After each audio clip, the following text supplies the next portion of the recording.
ating lakay. Magandang Martes tayong lahat. Una sa lahat, ang Panginoong Diyos, magpasalamat tayo dahil nagising tayo ng maayos at tayo papasok ulit at pinibigyan tayo ng kalakasan. Salamat Lord sa gabay na ibinibigay mo sa akin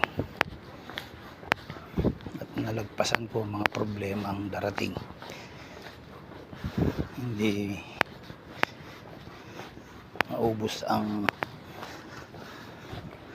pasasalamat dahil sa mga binibigay mong biyaya.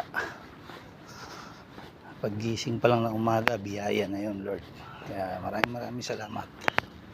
Saka yung mga viewers ko dyan, magandang umaga sa inyo.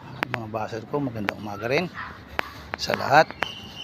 Mga kaibigan, mag-anak, magandang umaga sa inyo lahat.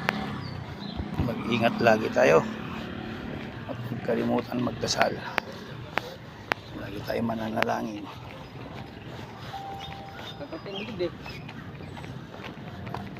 Yan si Boss Leo, laging naninigarilyo na naman, naga-aga.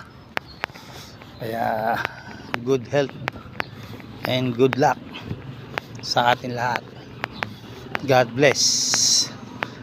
Araw ng Martes, magandang umaga sa inyo lahat.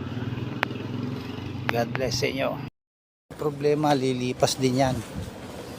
Sabi nga ni Freddy Aguilar, tawanan mo yung problema. Problema lang yan, lilipas din yan. Kung may nangyari man sa buhay mo, hayaan mo lang. Talagang ganun, habang buhay ka may problema.